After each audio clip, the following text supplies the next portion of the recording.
I could have moved to St. Louis or even St. Charles. And because it would have been easier for me to live. But I wouldn't put my kids through there. I bought a house in Washington, less than a mile from my ex. And I transitioned openly there. Because I wasn't about to uproot my kids, and I wasn't about to put my kids through the hell of having to deal with a new school, a new place, just to make my life easy.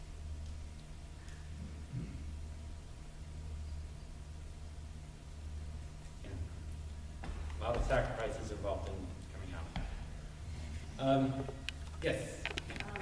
Being that in a couple of you work in Washington School District, that has had to be, and I work with them as well, but I think it's,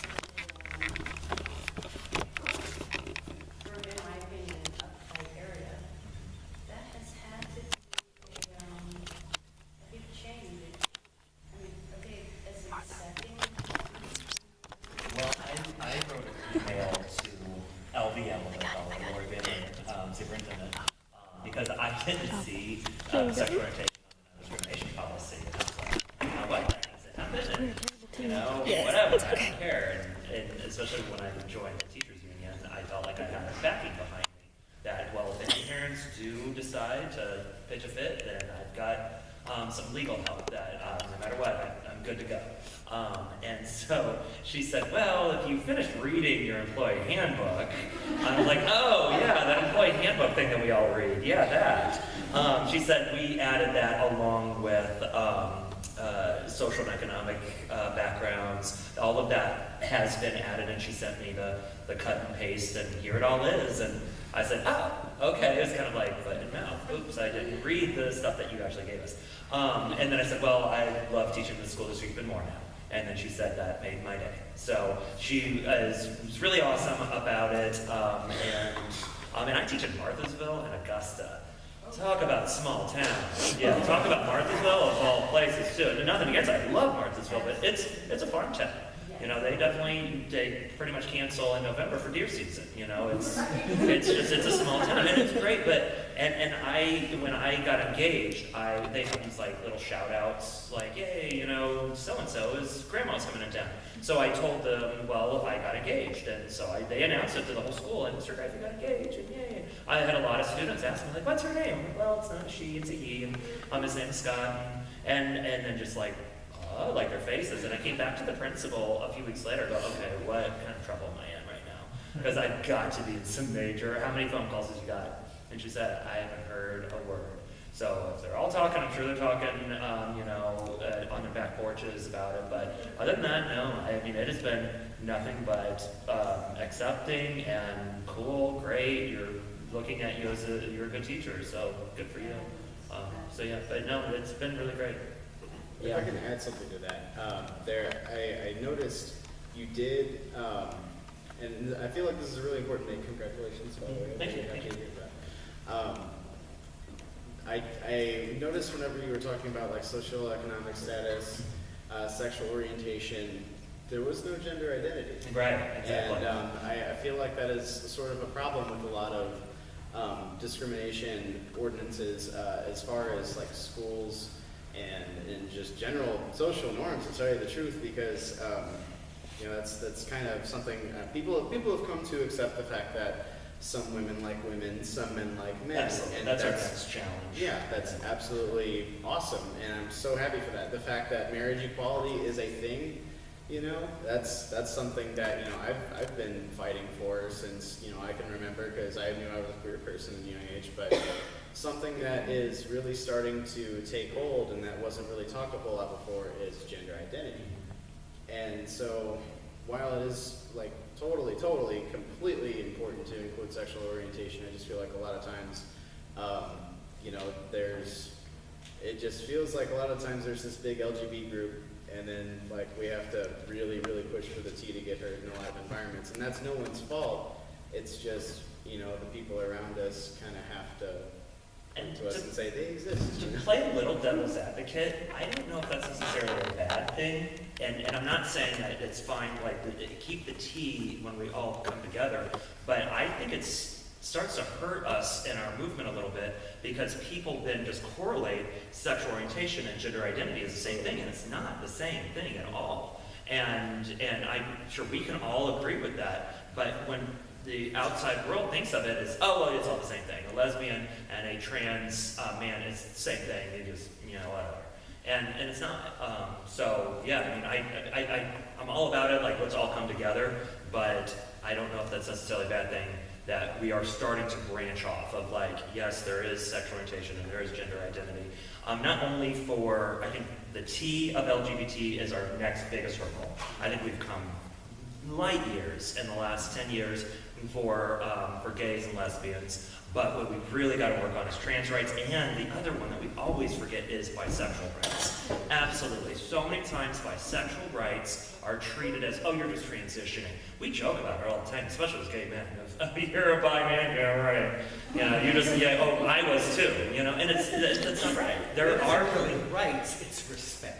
Yeah, absolutely. It's not an issue of rights, but it is an issue of respect. I think the big revolution with schools and trans is not going to come from protections for trans teachers. That's something I think school boards are just very afraid of. I think it's going to come first from the kids, because more kids are coming out as trans, especially trans males, in middle school and high school. And there's a group of parents now, certainly in St. Louis, that are allowing their children to live in their preferred gender, and the schools are accepting it. So I think as the schools start to accept trans kids, then it's going to be less of an issue to get protections for trans teachers. Just my thought. I remember meeting at Soldiers Memorial a young man, and I say young man, a little boy. Cute little kid. Couldn't have been more than 7 years old. I walked up to the transparent booth and I said, I envy your kids, the acceptance you get. I understand when your struggle is hard, but what you're doing for your children is beyond words. The gift you've given your children is astronomical. And I said, what's your son's name? And she said, it's Lucas. And I walked up and I introduced myself to him and told him my name. And I said, I'm like you. He goes, cool. I'm going to go play bubbles now. It was no big deal to him. Everything was cool. And that's what all of us up here, and I hope all of you sitting here end up going forward with, is we want to make it so that those kids don't grow up with what we grew up with.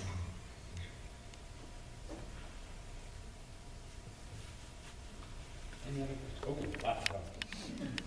Yeah, I was just wondering, due to reasonable religious conviction, what if someone comes out that they are like an ex-gay or an ex-lesbian due to a reasonable religious conviction? What do we do with those individuals? Are they liars, or are they messed up somehow, or is it fine to be that way? You just respect what they tell you. Ask them and respect what they give you. That's as simple as that. Yeah. Just ask and don't assume. And whatever they tell you, roll with it. Yeah. I can't tell you that you're straight, or that you're gay, or that you're bi, or whether or not you're trans or cisgender. Only you can tell me that. And if somebody comes out and says I'm an ex-gay, or I had reparative therapy, part of me's gonna cringe, because I know I was involved in reparative therapy. It's not a pretty thing. Trust me. If you don't know what it is, look it up. You'll cringe. Never heard of it. But it's not my place to tell them that they're wrong with how they identify. unless that person says, I'm an ex-gay and you're wrong and you just haven't done it, then I give you permission to flip them off.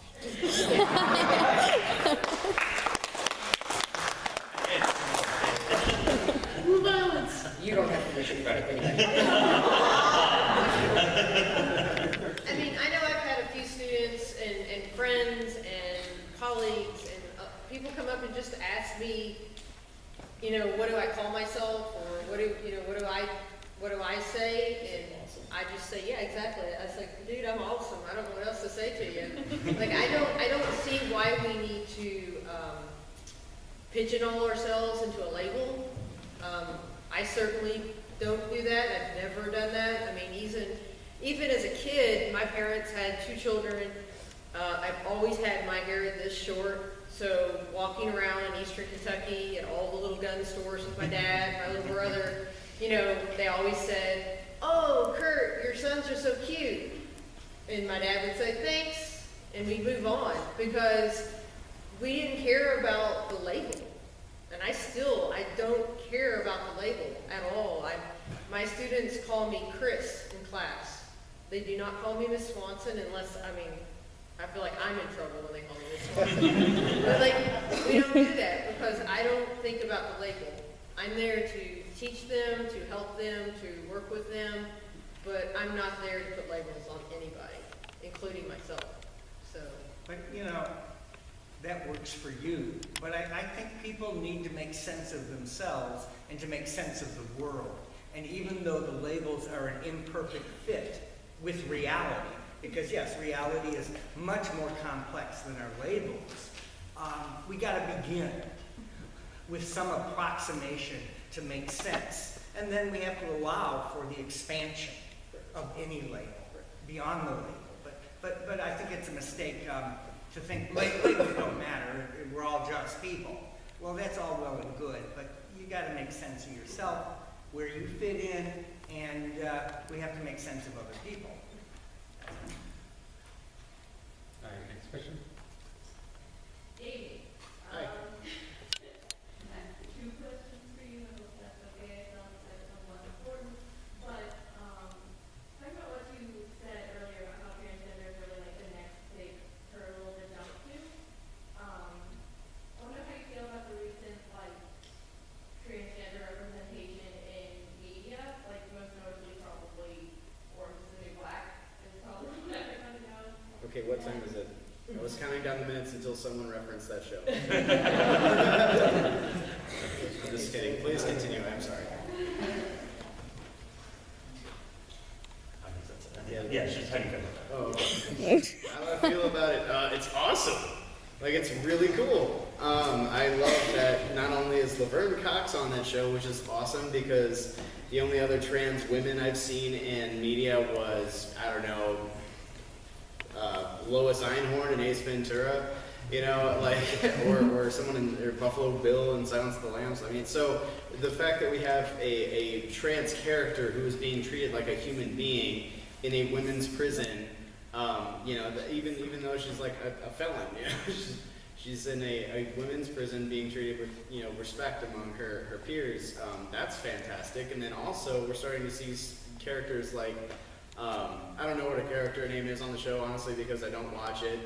I'm not a big fan of like popular TV shows. I like movies a lot, but Ruby Rose's character, we're starting to really see that gender is a spectrum and not a black and white thing. Some people are composed of several different identities, and you know, one of those quotes from that show is, "So you're a woman," and she says something to the effect of, "No, but I have to be one here because my options are limited."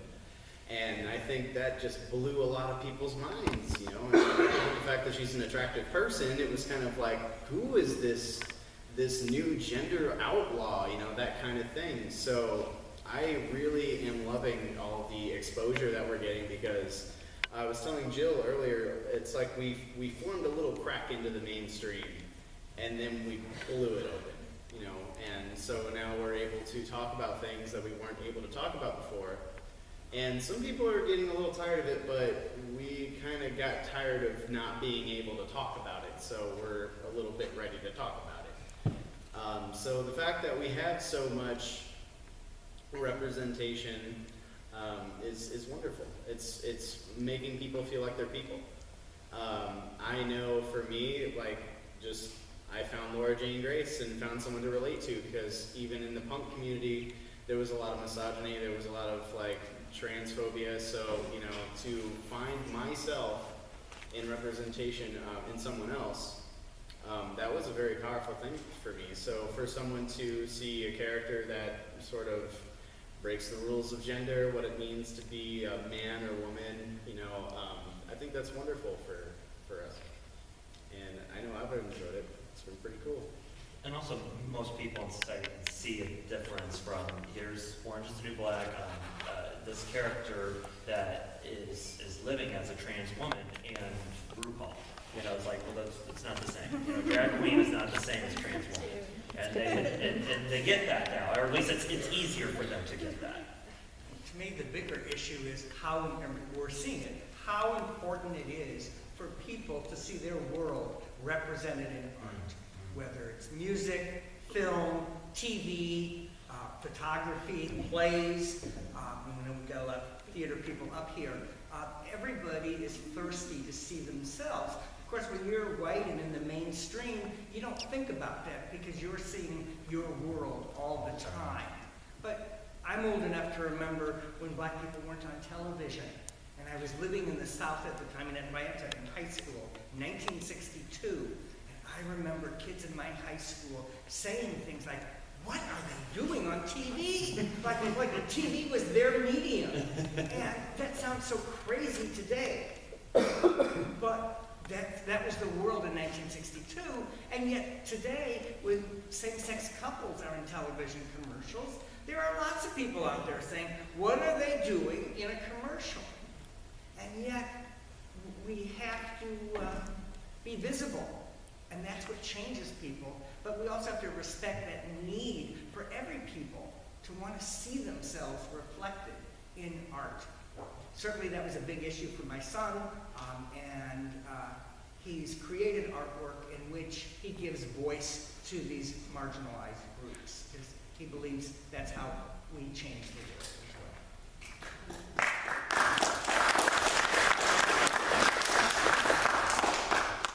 Yes, please. I have a question and a comment, and I love what you just said because I work at Preferred Family here in healthcare here in Union, and I'm a counselor in our art program. And my question is, how do you feel about the amount of support there is for LGBTQ individuals as far as like support groups, things like that in this county in general? And I would also like to say that we have started a support group here in Franklin County. We're kind of struggling to pull kids in to the group, but we are going and we're up and running. So like, you know, I know that, you know, you run the GSA at Washington. And anybody that's here and has a child in that community, if they, we're here for you. I facilitate with Growing American Youth sometimes. I have a bisexual son, I'm bisexual myself, and so I facilitate these groups, and so we really want to help in this community, and we were given a grant because they believed there was not enough support for these kids, you know, to come to and talk to people. You see me after class. So I really, seriously, anybody, I have flyers with my contact information about the group. I just found out about this thing today. I was so excited.